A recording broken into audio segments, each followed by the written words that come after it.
Fala galera, boa tarde, bom dia ou boa noite. Eu sou o professor Daniel, professor de História, e hoje nós vamos falar aqui rapidamente sobre o contexto que envolve o governo José Sarney, tá? O José Sarney ele chegou ao poder em 1966 e 2 anos antes a gente tem a implementação da ditadura civil-militar, tá bom?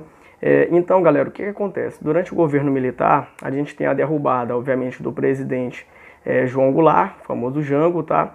E aí o governo militar tem a ascensão aí do general Castelo Branco, tá? Durante o governo do Castelo Branco, algumas medidas são tomadas, né? Sobretudo com uma possível ameaça de intervenção comunista no Brasil, né?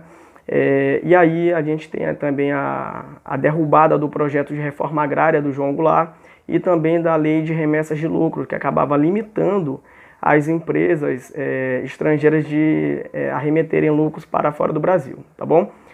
E o grande projeto do governo militar, nesse primeiro momento, é acabar com essa famosa reforma agrária, né?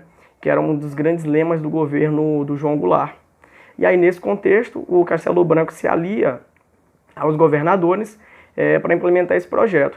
E aqui no Maranhão, já pegando no lado latifundiário, o José Sarney tem uma lei chamada Lei de Terras de 1969, do qual essa lei ela vai, de certa forma, democratizar o acesso à terra.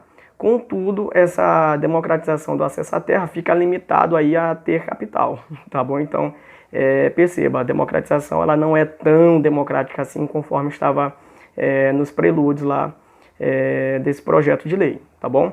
Então, em 1969, portanto, durante o governo do José Sarney, pegando o lado latifundiário, a gente tem a aprovação dessa lei, né, a Lei de Terras.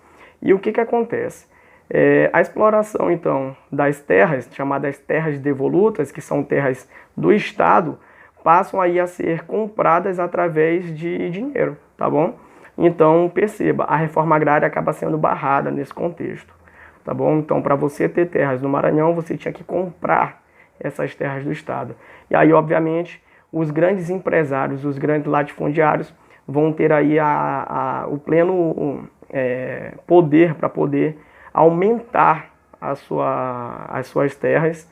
E aí o campesinato, né, os camponeses, os pequenos proprietários acabam aí sofrendo muito com essa nova lei e acabam sendo expulsos. As grandes consequências são aumento do latifúndio no Maranhão, aumento dos conflitos agrários, seja com esses pequenos camponeses, quilombolas ou indígenas, tá? E também a figura do poceiro. E também a gente vai ter aí o inchaço populacional das principais cidades, como por exemplo São Luís, Imperatriz, Codó, Caxias e etc. Tá? Essas grandes cidades aí elas vão absorver essa mão de obra que antes ficava destinada ao campo. Agora eles vão ser expulsos pelos latifundiários e vão chegar às cidades, tá? Lembrando também que essas terras desses latifundiários, elas nem sempre são legais. Como assim, professor? Vão ter muitas que vão ser compradas de fato, né? Embora um preço bem baixo, por conta dessa lei de terras, mas também algumas vão sofrer falsificação de documentos, é o famoso processo de grilagem de terras, tá? Os latifundiários aliados aí a cartórios, a funcionários públicos corruptos, vão acabar aí grilando terras, falsificando documentos e aí aumentando ainda mais os seus territórios e expulsando os latifundiários, os pequenos agricultores, pequenos produtores dessas terras, tá certo?